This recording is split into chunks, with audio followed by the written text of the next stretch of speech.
Chapter 9: The Torture Chamber.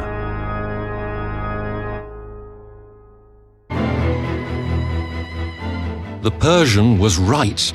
The room was indeed a torture chamber. Soon it became as hot as an oven. The heat was unbearable, and Raoul and the Persian could hardly breathe. The Persian moaned. No wonder poor Bouquet is dead.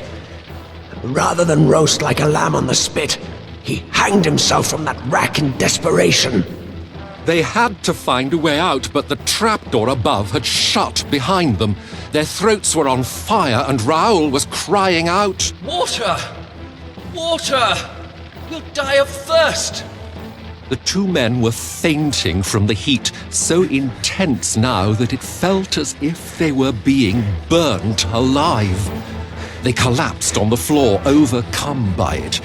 As the Persian frantically searched for a way out, a tiny black spot on the floor, no bigger than the head of a nail, caught his eye. With all the strength he had left in his body, he pressed it, and another trapdoor opened in the floor.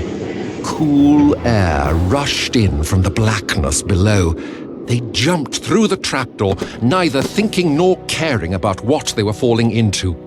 Luckily, the drop was short, and they found themselves in a low cellar. When their eyes adjusted to the dark, they saw that they were surrounded by barrels. Could they be water barrels?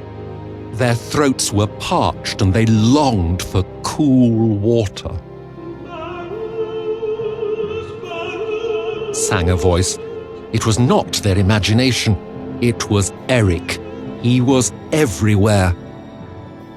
Raoul approached the barrels and slowly pulled a stopper out of one of them, hoping to find water, but only a small cloud of black dust emerged. Gunpowder! What was this madman planning? Eric had given Christine till 11 o'clock that night to decide if she would marry him, and time was running out. Many lives were at stake as Raoul and the Persian searched the cellar for a way to escape. They found nothing. Faced with the possibility of death in this miserable cellar, they climbed back through the trapdoor into the torture chamber above. The lights were now out, and the air was cool enough for them to breathe.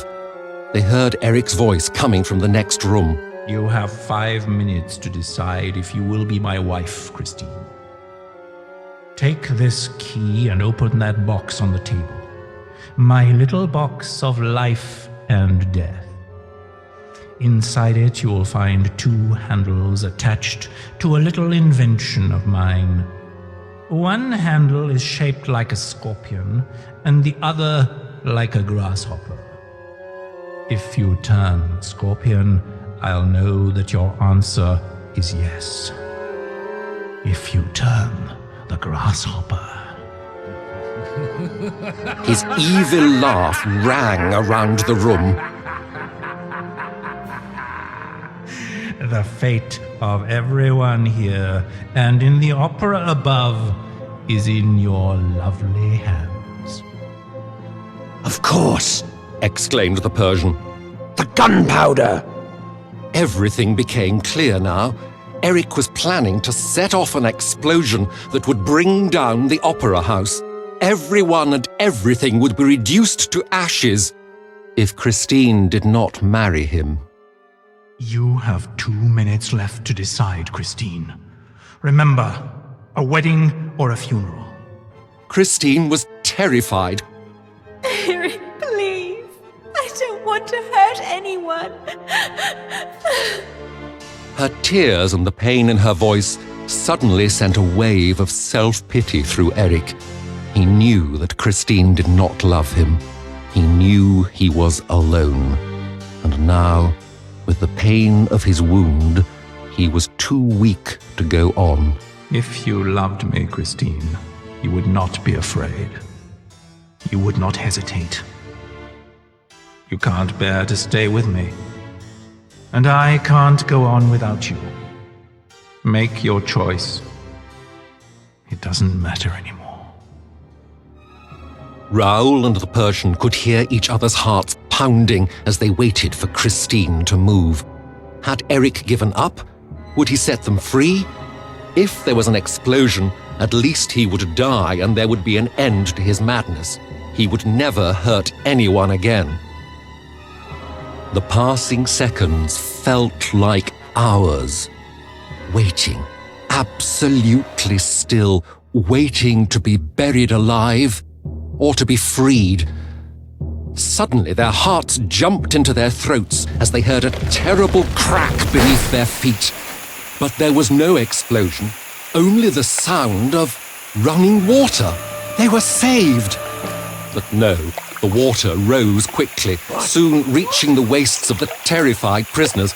Were they saved from the explosion, only to drown in the cellars of the opera? The Persian called out, Eric! Christine! There was only silence. He tried one last time. Eric! Have you forgotten that I once saved your life? Don't you remember that I rescued you from the Shah? You would be dead now if it hadn't been for me. Please, Eric, have mercy! Don't do this!